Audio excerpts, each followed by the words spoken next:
the oxygen, and I'm supposed to sleep with her for the first time.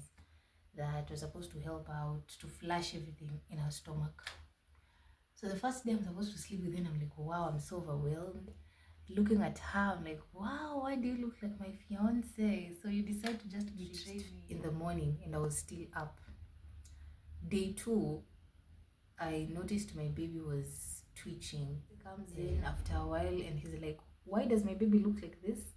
Her eyes are white, they're changing, her body is cold, her fingers are yellow.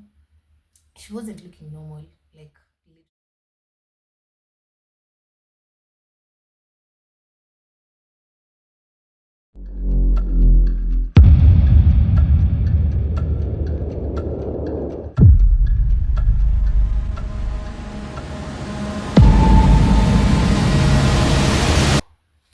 Welcome to my second part of the story, my birth story. So now the baby is here, alive and kicking. They give me my baby from the oxygen, and I'm supposed to sleep with her for the first time. So I'm out of CS, my baby is out of oxygen, but because she was in oxygen, when they brought her to me, she was being administered some meds that were supposed to help out to flush everything in her stomach. So the first day I'm supposed to sleep with her, I'm like, wow, I'm so overwhelmed. Looking at her, I'm like, wow, why do you look like my fiance? So you decide to just betray me after 9 months in my belly, okay? And it was so overwhelming to a point that I didn't even sleep. I wasn't even sleeping. I was just looking at her all through. The tiny eyes, the tiny two fingers, So that was day 1. Apparently it reached in the morning and I was still up. Day 2, I noticed my baby was twitching and she started convulsing actually. So day 2 was actually the hardest day, I can say, because literally a baby's heart is supposed to beat at 120 minutes. Yeah, 120 beats per minute, but her heart rate was at 96. So I thought actually it's because maybe she hasn't started breastfeeding, because my milk had not yet started coming out. And that's day 2. She's actually suckling, but the milk is not there. So I had to call on the doctors. So the doctors just come in, they keep on administering medicine. And I'm like, why are you doing this every time? And I can't even see the results. So my fiance comes in after a while and he's like, why does my baby look like this? Her eyes are white, they're changing, her body is cold, her fingers are yellow. She wasn't looking normal, like literally. As for me, the second day is when I took my first steps. After CS, I'm telling you, those are the worst steps ever. Do you know how it feels to walk? It's like actually you're teaching a kid to walk, but this kid is actually in pain because you have to stand like an old lady going to the toilet for the first time. You have to have someone there to help you go to the toilet. Then my baby's here, she's going through something that I don't even know of.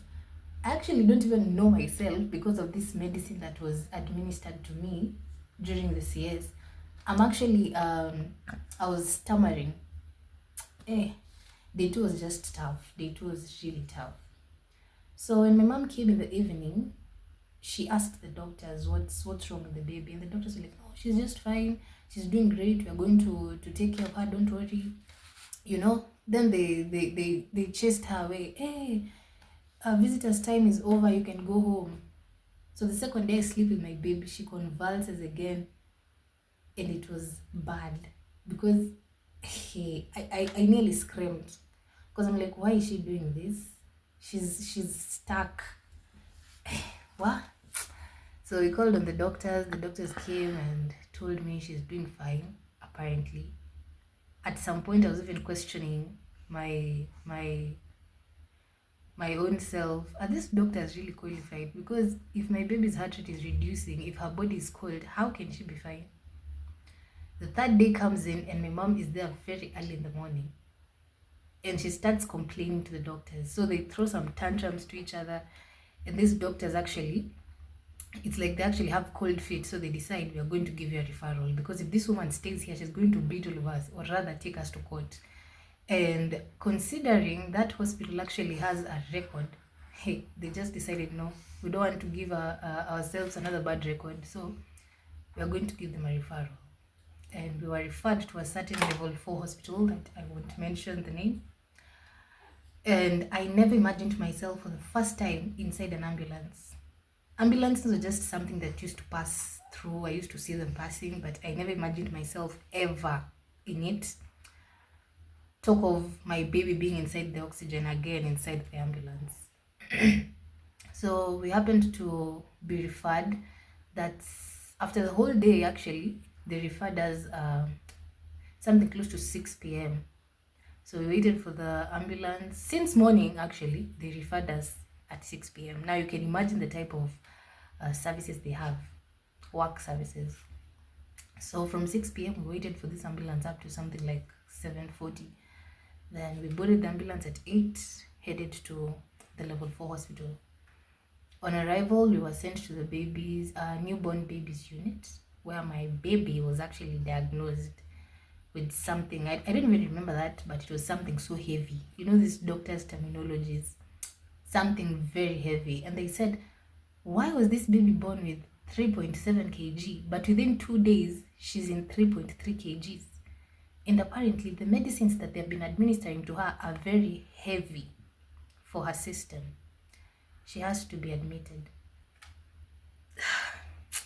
And for a while, my mind was just running. I felt like even my blood is boiling, because I felt like I could do something, but at the same time, I can't do anything because I'm in pain. It's my 3rd day. This 3rd day, I was supposed to go back home after CS, but then it happened that I'm being referred because they tampered with my baby. So here we are in the newborn unit. After they took my baby, I don't even know where they took her actually. They just took me to the ward and they left me there. Then they chased again my family and they're like, you can go, you'll come visit her tomorrow. That's if you want to visit her. Then this night nurse comes to me and tells me, in this hospital, we share beds. So you're going to look for somebody to share a bed with. And I'm like, wow. So where did I land? I mean, I'm out of CS. This is the 3rd day. I still have a bandage around me. I'm in pain. I'm walking like an old granny. I can't eat. I have food actually, milk and all that, but I can't eat. I have no uniform. I have no blankets. Then this nurse comes and tells me you're supposed to share a bed. And the moment you walk into this hospital to look for a bed, everybody stares at you like you're from another planet. Like, how did you even come to us? Who the hell are you? I mean, where did you land from? We own this hospital, so are you new here? Can you introduce yourself? And actually, the introduction they give you is by stealing from you. It was tough. It was really tough. And I had to stay up the whole night crying because I'm like, why me? Okay. So I just decided to get pregnant. Then all of a sudden, my baby becomes sick. She's referred. I don't even know where she is right now. I'm here, I'm in pain. Then I'm in this level 4 hospital where they share beds. The nurses don't even care. The patients themselves don't even care if you're from CS. They don't care. Hey, so I just sat on one of the beds. You know, being hardcore. I just sat on one of the beds without listening to anyone, in my phone, just playing games and all that. Then all of a sudden, it's 2 a.m. in the morning and people are waking up to take porridge. So I went up to this nurse and I'm like, can I go see my baby? Then she said, no, you can't see your baby right now. You'll probably see your baby at 3 or 6. So at 3, I didn't go because I still didn't know where she was. So at 6 in the morning, I was like, oh, it's a bit early and people are in hospital, so I can go ask some doctors or nurses somewhere. So I reach to the newborn unit. I find my baby in the ICU. Literally, I never expected to find her in the ICU with pipes all over. with the injections all over, with monitors. It was painful. I mean, I remember even crying outside the door because I was like, God, a 3-day-old baby's in ICU, literally. It was the most painful thing ever. But then this nurse walks to me and tells me, don't cry, there's just something about you. I'm giving you 3 days. Your baby is going to be out of ICU. Just 3 days. And let me tell you, those 3 days were the longest days of my life because I just used to wake up. We used to wake up in intervals of 3 hours. That's 3, 6, 9, 12, 3, 6, 9, like that. We go feed them, we go change them, then you come back to the wards. At this point, I already have a bedmate whom I share a bed with, but apparently she doesn't care because she doesn't know I'm from CS, so she just sleeps the way she wants. She hits me, she turns, So it's still within the 3 days. The second day in the ICU, I started gaining some strength because I had to be strong for my baby to be strong. I had to be strong for me to produce milk. I had to be strong for her to also see me happy and be strong. So second day, here it comes. Third day, here it goes. Then apparently the fourth day, I wake up very early, headed to the ICU. Then this doctor walks up to me and she's like, Beryl, we are moving. We are moving out of ICU. How do you feel about that? The joy that came to me that day was so much that I produced more milk than I ever expected. I mean, I'm out of ICU. She's very healthy. Apparently, she has gained more weight. She's suckling. She's actually even smiling. Man, it's the best thing ever though. So we moved from the ICU to the nursery. And this is just within the first week of being in this level for hospital. So days passed. The first week ended. The second week, here it is. Now she's supposed to be monitored on how she's suckling and if she's breastfeeding well for me to go home if she's actually adding weight. But then now in this nursery, there are too many babies that nurses don't even care about. Now, this is where they say money talks. If you have money, they'll do something for your baby. Or if you have money, they'll actually take care of your baby. They'll do everything. But if you don't have money, you depend on the government. My dear friend, it's hell for you. So I'm here raising my hand every day. Nurse, come check my baby. Nurse, come do this. Nurse, come. It's even tiresome. Nurse, every time. So this doctor walks up to me and he's like, you've always been calling this nurse and she never comes up to you. What's the problem? Does your baby have a problem? I'm like, no. We were out of the ICU and brought to the nursery and I expected her pipe to be out so that she can breastfeed well. So can you please get this pipe out of her mouth? Because I want to breastfeed her literally. In the ICU, you couldn't carry your baby, but in the nursery now, you can actually hold your baby. You can, you can just have your baby by yourself anytime you feel like. The whole 1 hour that you have in that ward, if you feel like staying with your baby that whole time, it's all on you. But in the ICU, I didn't have that chance. So right now in the nursery, I have that chance, but then these nurses who are actually work, they don't want to take care of you. So this doctor came up to me. Apparently, it's like, again, our bloods just got into each other and he's like, I'm going to help you out. So there's this medicine you're going to give your baby so that she can stop convulsing because the pipe is still in her mouth because she's convulsing. And she can convulse and actually spit up the milk. So now here we are. We don't have money because we've actually exhausted all of it. And the savings that we actually had also, we have exhausted because I decided I'm not going to eat this hospital's food. My fiance and my mom, you're going to buy me food.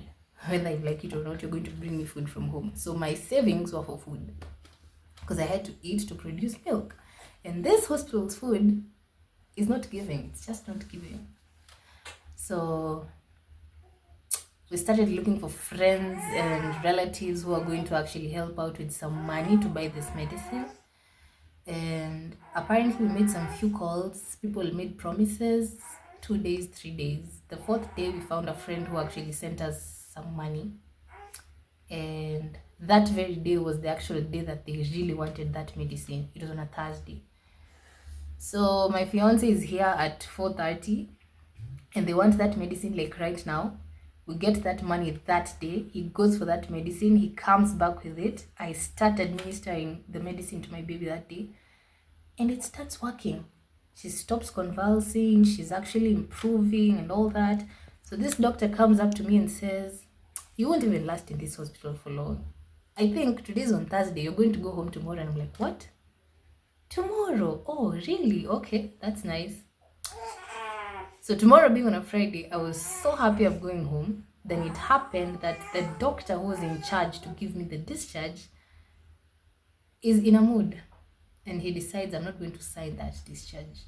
And apparently in this level 4 hospital, if you've not gone home on Friday, that means you're going to go home on Monday. And for this weekend to end, it's going to be a whole long time. So I had to call in for my sister as early as 9 a.m. in the morning. And I'm like, hey, sis, I'm coming out of hospital. I don't even know how you're going to be here, but you have to be here because I want to come out of this hospital like right now. I'm telling you, within an hour, my sister was there. And I showed her the doctor who was supposed to actually discharge me. And after some time, she talked to the doctor. I got the discharge letter and here I am now. I'm supposed to go take my baby from the nursery, come and dress her, we go home. And for some reasons or for some, I don't know, for some reasons I just felt like it's still going to hit me hard when I'm at home alone again, because at that time my fiance was at work. That's why I called my sister. So I just had to gain some strength first, and I'm like, okay, I'm really doing this. In as much as I'm going to be home alone, let me just go. So I had to take my baby, I dressed her, and we left. And you just can't imagine the air that I breathed outside the gate of that hospital. I mean, the happiness that I had. Even with the pain that I was in at that moment, I was like, man, I'm finally going home. And the moment I was out of that gate, I just slept. I was inside the car and I was just sleeping. I even forgot I had a baby, because in the hospital, you can barely sleep. You're supposed to be up for like 3 hours. 3 hours, 3 hours. After 3 hours, you're up. After 3 hours, you know? And the traumatic experiences in this hospital are just too much. This person has undergone CS. This person has blood. This person has given birth to a dead baby. This person has given birth to twins and lost one. This person has done this. I mean, in this hospital, you just had to go through a lot. If you go to the bathrooms, the toilets, they're just something else. The food is just something else. In the same hospital, you're going to hear that somebody died. Oh my God. It was the worst experience ever. So I had to put it inside my mind that I'm going to get out of hospital with my baby, but I'm still going to have all this in my mind. So it was the toughest and most traumatic experience ever. But again, thinking of me just coming out of hospital alive with my baby alive, it was the best experience ever again. So here I am headed home, trying now to figure out, am I really going to be a good mom? Am I really going to give out the best? Or am I going to live in the traumatic experiences that I had in hospital? It's just something that you want to know, right?